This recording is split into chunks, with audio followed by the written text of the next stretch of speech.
Hello, আজকে শুভ ভাইফোঁটা।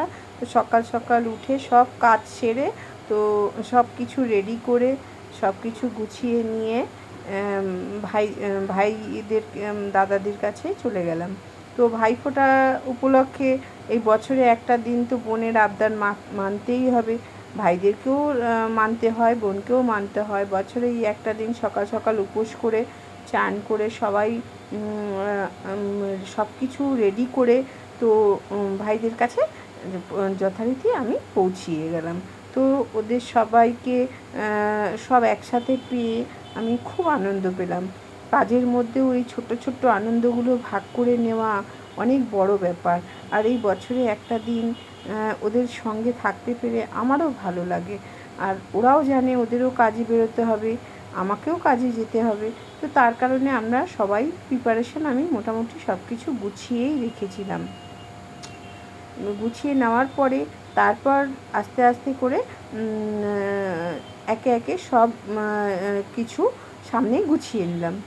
কেমন নেয়ার পরে তারপর কি হলো, তারপর ওরাও একে একে চান করে নতুন জামা কাপড় পরে সবাই যার যার মতো এসে বসে গেল। আমি ফোঁটা দেওয়া শুরু করে দিলাম। আর মাঝে মাঝে ছোট ছোট করে একটু ভিডিও নিচ্ছিলাম, যদি একটু নতুন করে ব্লগ বানাই। তো ছোটোখাটো ব্লগ বানাতে বানাতেই একসময় পুরো ব্লগ বানানো শিখে যাব। তো ওরা সামনে এলো, তারপর ওদের আমি ফোঁটার অনুষ্ঠানটা শুরু করলাম। তারপর ধীরে ধীরে ওদের ফোঁটা দিলাম, তারপরে ওদের আশীর্বাদ করলাম। ওরাও আমাকে যথারীতি ভালোবাসা দিল। আর সারা জীবন যেন এরমভাবেই ওদেরকে আমি পাশে পাই। তো সব কিছু মিলিয়ে মিশিয়ে ভাইফোঁটা দিনটা খুব স্পেশালি একটা দিন হয়। যেই দিনটাতে ভাইদের ফোঁটা দিলে পরে ফোঁটা দিতে হয়, বোন হোক দিদি হোক সবাই নিজেদের মধ্যে আনন্দ ভাগ করে নেয়। তো আমার মনে হয় যে এই ফোঁটাটা সবার কাছেই যেরম হোক, যাই হোক, সব কিছু মিলিয়ে মিশিয়ে সকালবেলা খুব আনন্দই পেলাম। সকাল সকাল সব ফোঁটা কাজ মিটিয়ে দিয়ে আবার আমি আমার কাজের দিকে আমি চলে এলাম। কাজকর্ম মিটে গেল, এই কাজের পথে বেরিয়ে পড়লাম। কেন কি ওদেরও অফিস থাকবে, সবাই তো ছুটি থাকে না, আর সবাইও সব সময় রেডিও থাকে না। তো তার কারণে সবাই বেরোবে বলে তাড়াহুড়ো করছিলাম। তো সবাই মিলে রেডি করে আনন্দ করবা। আবার বাদবাকিটা রাতেরবেলা ছুটি হয়ে গেলে আবার সেলুন বন্ধ করে যখন বাড়ির দিকে যাব, তখন আবার বাড়িতে গিয়ে রাতের খাওয়া দাওয়া সবই হয়। তো ব্যাপারটা হচ্ছে ছোটোখাটো করে একটা নিজের মধ্যে অনুষ্ঠান করলে ভালো লাগে। আর বছরে এই ভাইফোঁটা, ভাই আর বোনের মধ্যে এই যে মিলন, এইটা সারা জীবন থেকে যায়। সারা বছরের বাদে এমন একটা দিন আসে, সেই দিন ভাইদের সবাই সবার ভাইদের ফোঁটা দেয়।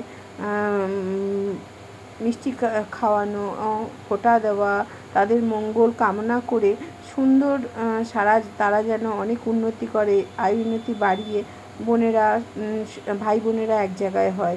তো তোমরাও সবাই যদি এই ব্লগটা পছন্দ করো, তাহলে আমার মনে হয় অনেক উৎসাহ করো, সবাই অন্তত পক্ষে একটা লাইক করো, কমেন্ট করো, আর ব্লগটা কেমন হয়েছে সেটাও আমাকে জানিও।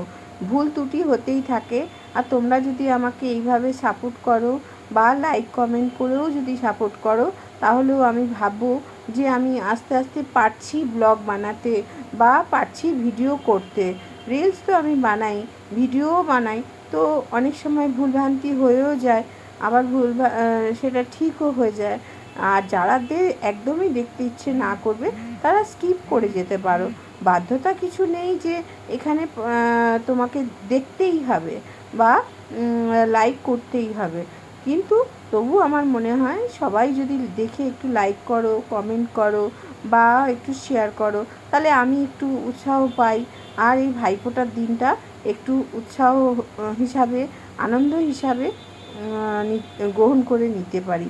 তো আমার মনে হয় যে এই ভিডিওটা ছোট ছোট করে ভিডিওটা বানানোর পরে খুব বেশি বড় করিনি। কেন কি সবাই তো বড় ভিডিও পছন্দ করতে পারে না। আর আমি প্রফেশনালি ভিডিওটা ব্লগ বানানো ছোট ছোট করে সবে শুরু করেছি। তো সেই কারণেই বললাম আর কি যে ধীরে ধীরে শিখে যাব, সবাই একবারে শেখে না। তো সেই জন্য করে বললাম, ভুল ভ্রান্তি সব কিছু মিলিয়ে মিশিয়েই ব্লগটা তৈরি করলাম। যদি ভুল ত্রুটি হয় তাহলে ক্ষমা করে দেবেন, আর যদি ভালো লাগে তাহলে অবশ্যই একটা লাইক করবেন। ভাইফোঁটা মানে ভাইফোঁটাই, ভাই ভাইকে দিলাম ফোঁটা, জমের দুয়ারে পড়লো কাঁটা। এই বলে আমি আমার ব্লগটা শেষ করলাম।